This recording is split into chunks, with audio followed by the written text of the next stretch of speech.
Welcome to the debate. This weekend in Miami, we saw something frankly impossible. Yeah, completely wild. Right. We watched a driver intentionally sacrifice 0.4 of a second in the low-speed corners, just, deliberately driving well under the physical limit of his car. Only to turn around and completely dominate the streets and secure a spot on the front row. Exactly. So today we are dissecting the dramatic, really paradigm-shifting results of the 2026 Formula One Miami Grand Prix sprint qualifying. Following this month-long break, the competitive order has been entirely upended. It really has. McLaren and Ferrari have surged to the top of the grid. Mercedes' once ironclad dominance has fractured, and Aston Martin has suffered a devastating collapse to the very back. Which forces us to confront a fundamental question about the reality of these new 2026 regulations. We are looking at a performance landscape that is, being completely redefined in real time. Right. The central question we're exploring today is this. Does this sudden reshuffling of the grid prove that traditional aerodynamic development, wind tunnel correlation, and physical grip remain the supreme differentiators in modern F1? Or do the underlying telemetry data and the realities of the 2026 power regulations prove that digital energy management, powertrain software, and algorithmic execution are now the true kingmakers? Exactly. And I will be arguing that sheer aerodynamic updates and the physical structural integrity of the car still dictate the grid hierarchy. Without that physical foundation, everything else is secondary. And I take the opposing view. I will argue that granular energy deployment strategies, software execution, and these complex new 2026 power unit maps are the fundamental discriminators of ultimate performance. So the physical car is just secondary? Essentially, yes. The physical sculpture of the car is increasingly becoming merely a vessel for the algorithms. Well, let me begin by presenting the hard evidence from the timesheets in Miami. Because I look at the data, and I see a perfect, unmistakable correlation with aerodynamic investment. Okay, let's hear it. During this months-long break, McLaren brought a massive 7-element aerodynamic upgrade to the MCL40. We are talking about entirely new side pods with a much deeper undercut. And the reprofiled floor edge, right? Yeah, a reprofiled floor edge designed to completely seal the low-pressure zone, plus extensive revisions to the rear suspension geometry. They put it on the track and immediately secured sprint pole with Lando Norris. And P3 with Piastri. Right. Ferrari brought an even larger 11-element package, completely overhauling the SF26 from the front suspension all the way back to the diffuser. And Charles Leclerc comfortably secured P4. Sure, you're listing the visible upgrades. But I think that physical accounting obscures the deeper mechanism of how lap time is actually being generated. How so? The lap times clearly dropped. They did. But I look at those massive, highly expensive upgrade lists from McLaren and Ferrari, and I see a very sophisticated distraction from the real battleground. A distraction? Yes. Yes, McLaren secured pole position. But consider who was in P2, splitting those two heavily upgraded McLarens. It's Kimi Antonelli in the Mercedes. Right. Mercedes brought virtually no aerodynamic upgrades to Miami. Just a minor, almost inconsequential rear wing tweak. Yet their championship leader put his car on the front row. Okay, but he's an exceptional talent. He is, but when you analyze the telemetry traces, it wasn't through sheer aerodynamic grip that he achieved that time. It was by drastically altering his digital energy deployment. Well, if you're suggesting his software mapping somehow compensated for a lack of physical downforce, we really need to unpack exactly how that works. For listeners trying to wrap their heads around the new formula. I can explain exactly how it works because the telemetry is just glaring. In the first sector of his flying lap, Antonelli deliberately surrendered 0.4 of a second to Lando Norris. Which looks like a massive mistake on paper. Right. But he wasn't lacking grip. He was hoarding his electrical energy. He kept his deployment artificially low. So he's managing the battery differently. Exactly. If you're listening to this and wondering how a driver can just choose to have more power later, you have to look at the new 2026 MGUK regulations. Historically, electrical deployment was relatively linear. Yeah, spread across the lap. Right. Now, the baseline deployment early in a lap is capped at 250 kilowatts. but the driver, or rather the algorithmic map, can trigger a manual override. What the paddock is calling super clipping? Yes, super clip it. This dumps the battery reserves at a massive 350 kilowatts to combat the severe aerodynamic drag on the final straights. Antonelli dominated the end of the lap using this purely digital strategy. I see. The digital energy map, not the physical carbon fiber, is what dictated his ability to split the McLarens. I see the appeal of that narrative, I really do, but let me give you a different perspective on that very same telemetry. Sure. You look at Antonelli's P2 as a victory for brilliant software hoarding, but I look at McLaren's P1 and P3 as an absolute triumph of aerodynamic correlation. In what way? McLaren's wind tunnel is flawless right now. Every single physical part they bring to the track works immediately. It provides the exact aerodynamic load promised in the simulator. Well, no one is denying McLaren's aero is good. Right, but the point is they don't have to resort to extreme energy-hoarding compromises. Their car intrinsically carries speed through the corners. And it's not just McLaren proving this rule. Look at Red Bull. Red Bull had a terrible start to the season. Exactly. They were struggling immensely with the new regulations. But they brought heavy structural modifications to the RB22 in Miami, including that radical new rear wing with the Ferrari-style DRS activation mechanism. Max Verstappen managed to wrestle that updated car to P5, yes. But he climbed out of a massive competitive slump entirely because of a physical aerodynamic adjustment. I mean, without that new wing providing rear stability, the Red Bull would still be languishing in the lower midfield. I don't know if I'd say entirely because of the aero. Aerodynamics remains the only reliable way to fundamentally raise the performance ceiling of the car.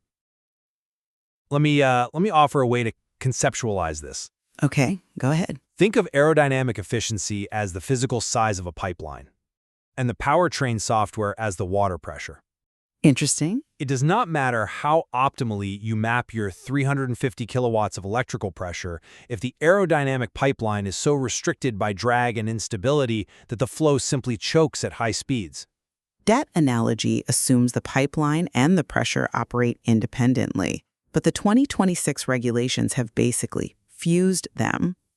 Fuse them? How? The telemetry discrepancy between Norris, Leclerc, and Antonelli is like the Rosetta Stone for understanding this fusion.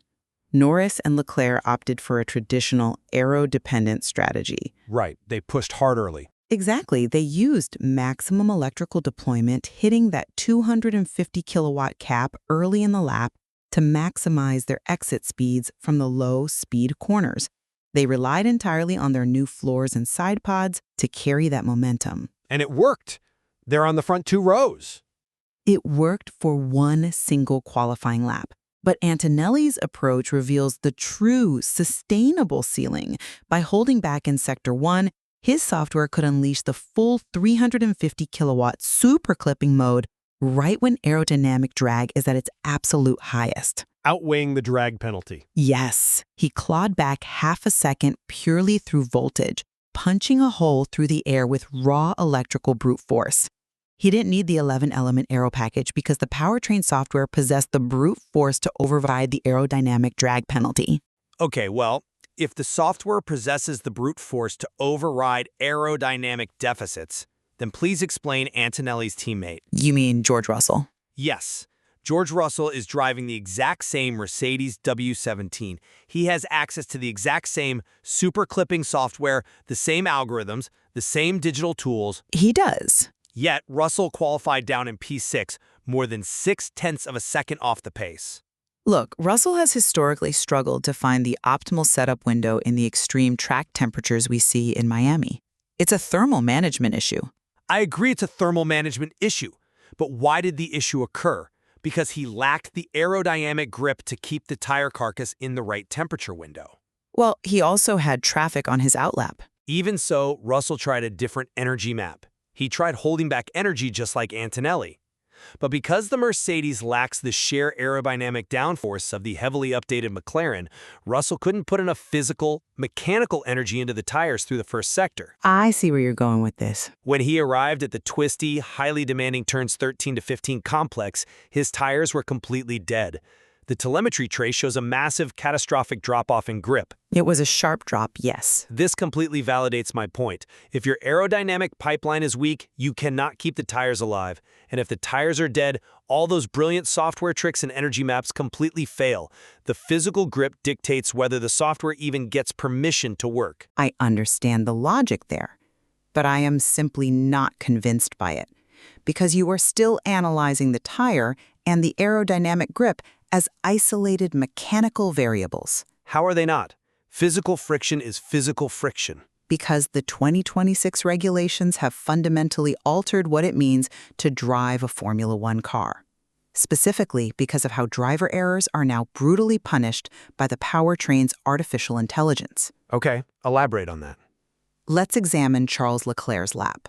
He was flying, potentially on his way to securing pole position, and he made a seemingly minor error in the second sector. He had a slight oversteer moment, just a little slide on exit. A classic, textbook loss of aerodynamic grip at the rear. A physical loss of grip, certainly. But the consequence of that slide was entirely digital. And that is the paradigm shift. What do you mean the consequence was digital? In previous years, a slide like that cost you physical momentum, maybe 1.5 of a second. The driver gathers the car up, applies the throttle, and relies on instinct to push on. Right, a standard racing correction. But in 2026, when Leclerc slid, his car's trajectory changed, which meant he missed his optimal braking phase for the next corner.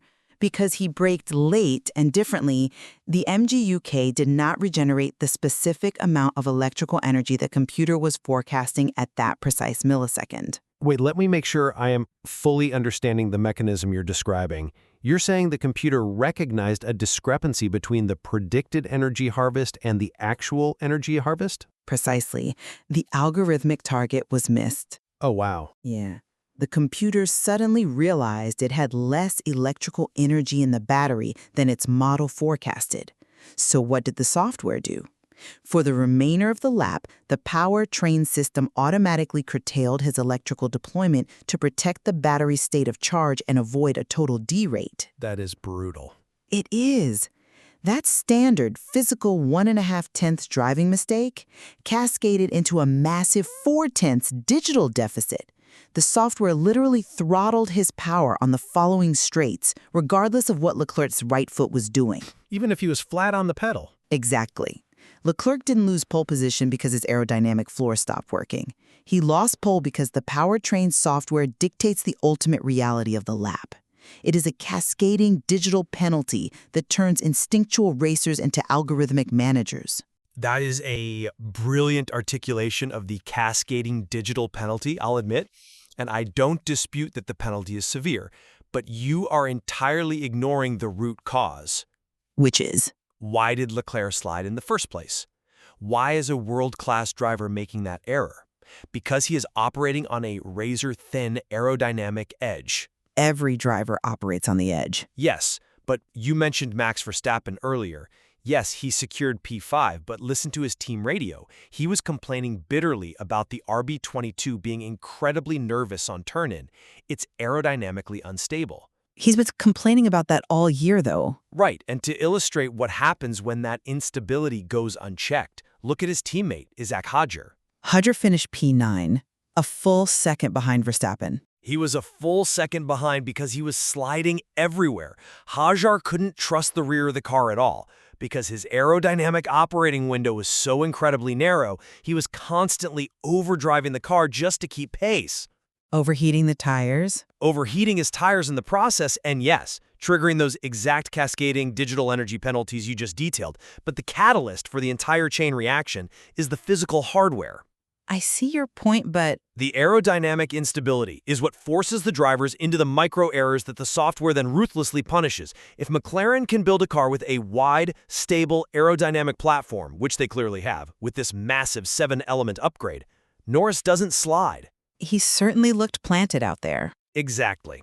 He hits his braking marks perfectly, he meets his MGUK regeneration targets, and the software is allowed to work flawlessly. The physical hardware is the master of the house. The software is merely the servant executing its orders. Well, if aerodynamic hardware is the ultimate master, I think we need to test that theory by looking away from the front row and examining the reality check happening in the midfield. You mean the lower half of the grid? Because the graveyard at the back of the grid tells a very different story. Explain the current situation at Aston Martin. Aston Martin is currently in the ICU. It's an unmitigated disaster for that team. It is a disaster, but analyze why it's a disaster. Over the month-long break, Aston Martin and their engine partner Honda focused entirely on hardware and internal combustion issues. Right, trying to solve that vibration problem. Yes, they were trying to fix severe harmonic vibrations in the power unit. Because they dedicated all their resources there, they brought 0 aerodynamic upgrades to Miami. Absolutely none. And the result? Fernando Alonso's car was fundamentally undrivable, to the point where he repeatedly violated track limits simply trying to keep the car on the asphalt. And Lance Stroll flat-spotted his tires so violently he didn't even register a qualifying time. You are making my argument for me. How so? They completely ignored their aerodynamics. They failed to update the physical downforce of the car, and they immediately collapsed to the back of the grid. But the engine... Contrast Aston Martin's failure with Cadillac and Williams. Both of those teams brought massive aerodynamic kits. Cadillac introduced a 9-element package, completely redefining their side pod airflow, and they sliced their deficit down to less than a second from the top 10. True. Cadillac did improve. Alpine is another perfect example. Franco Colapinto put his car in an incredible P8 simply because he received a brand new, stiffer chassis specification, while his teammate Pierre Gasly had a new high downforce rear wing. Okay, but... When teams invest in physical, structural, aerodynamic changes, they tangibly move up the grid. Aston Martin ignored the aero pipeline, and their weekend died. You are cherry-picking the aerodynamic successes while completely ignoring the catastrophic digital failures that negate them. Catastrophic digital failures? Let's look closely at Carlos Sainz and the Williams.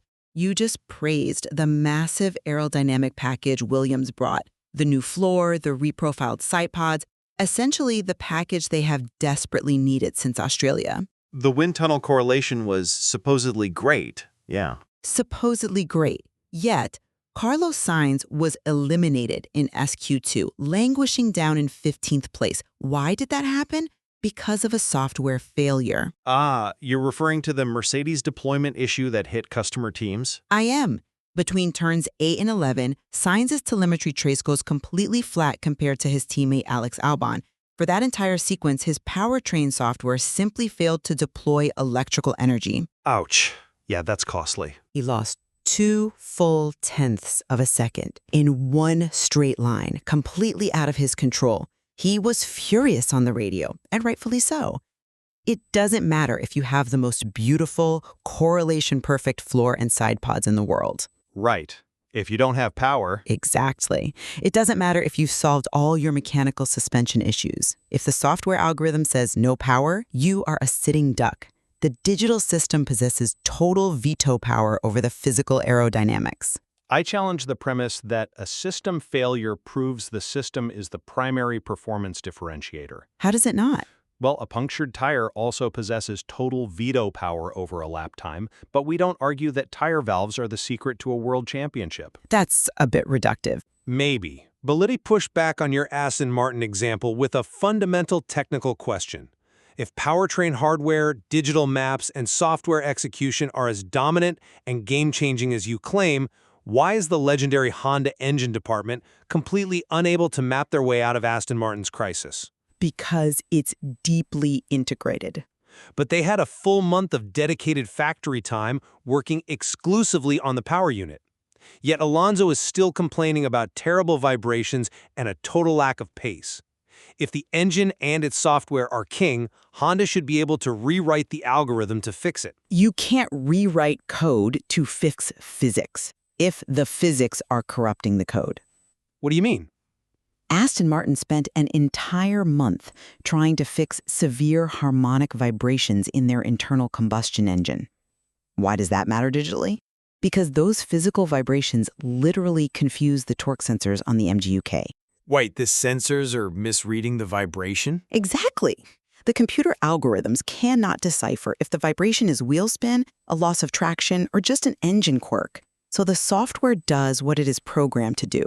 It panic throttles the electrical power to protect the drivetrain. I see. Honda is restricted by the base physical architecture of their engine.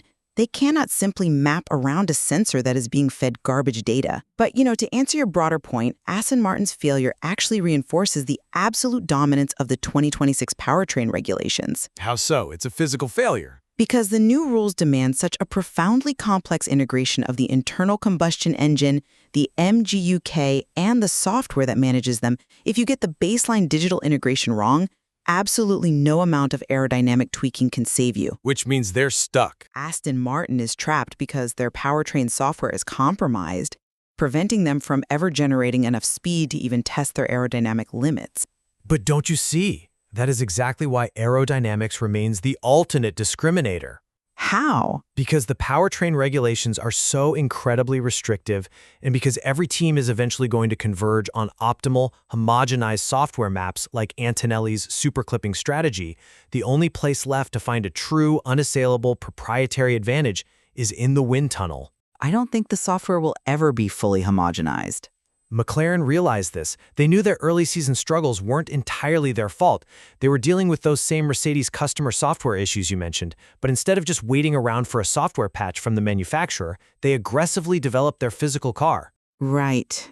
They brought the 7-element package. Yes. They brought a new floor, they changed the airflow around the suspension, they widened their physical operating window, and they instantly vaulted to the front row. I do not deny McLaren's achievement, but I maintain that you are looking at the visible surface of the car while ignoring the invisible engine driving it. The aero is pretty visible on the timesheets, too? Yes, McLaren brought Aero, but the reason that Aero works so flawlessly in Miami is because they finally understood how to map their Mercedes customer engine to complement their specific drag profile. You think they adjusted the mapping that significantly? Absolutely. They closely monitored how Antonelli and Russell were deploying energy in earlier races, and they adapted their own algorithms. The lap time in 2026 is found in the synthesis of both elements, certainly. But the software dictates the terms of that synthesis. I still think the Aero leads the dance. Just look at the speed trace data. When Norris and Antonelli are cornering, their mechanical grip is relatively matched. The massive time deltas, the sudden jarring swings of 3 or 4/10 of a second, occur on the straights. Where power is paramount. Right. Those swings are entirely dependent on who is clipping, who is superclipping, and whose software managed the thermal degradation of the battery most efficiently. It is a fascinating tension to observe. As we wrap up this discussion, my position remains firmly grounded in the physical reality of the sport. Naturally. While the 2026 regulations have undoubtedly introduced a massive, highly complex layer of powertrain and software management, I look at the grid and see that teams still live and die by their aerodynamic updates. The data is definitely compelling on both sides. McLaren's brilliant triumph with their 7-element package and Aston Martin's absolute disaster after ignoring their aero development proves to me that the physical shape of the car and the downforce it generates is the bedrock foundation. Without a strong aerodynamic pipeline, no software algorithm can save you. And I will summarize my position by pointing straight back to the telemetry. The granular lap times, the final hundredths and thousands of a second that separate a pole position from a midfield elimination are ultimately being decided by digital energy allocation maps. And superclipping strategies. And superclipping strategies, exactly. Algorithmic execution. As Kimi Antonelli proved by willingly sacrificing physical time in the corners, a superior software strategy can override and compensate for physical aerodynamic drag. We have entered an era where the code is driving the car just as much as the driver is. Despite our different perspectives on what ultimately moves the needle, I think we have reached a clear point of convergence here. I think so too. It's obvious that the 2026 regulations have successfully created a highly complex, deeply interconnected formula. The days of simply strapping on a larger rear wing and magically finding half a second are gone. Long gone. Aerodynamics and digital energy management are now more intimately entwined than ever before in the history of the sport. I wholeheartedly agree on that point. The regulations have successfully eliminated the chance for a single team to easily dominate by mastering just one engineering discipline. A real balance of power. It truly is a world championship of alternatives now. Every single corner requires a complex, high-speed negotiation between the physical grip of the tires, the structural load of the aerodynamics, and the digital algorithms of the power unit. And the sprint race itself will be the ultimate crucible for these two philosophies over a long stint. Oh, definitely. Can McLaren's aerodynamic superiority protect their tires from thermal degradation over 19 laps? Or will Mercedes' superclipping software allow them to effortlessly harvest and pass on the straights? We'll leave the listener to form their own conclusion about what truly drives performance in modern Formula One. The tangible wind tunnel versus the invisible algorithm. A perfect way to frame it. Do you trust the physical smoke trace you can see over the carbon fiber, or the digital code you can't? We'll find out when the lights go out. Thank you for joining us on this edition of The Debate.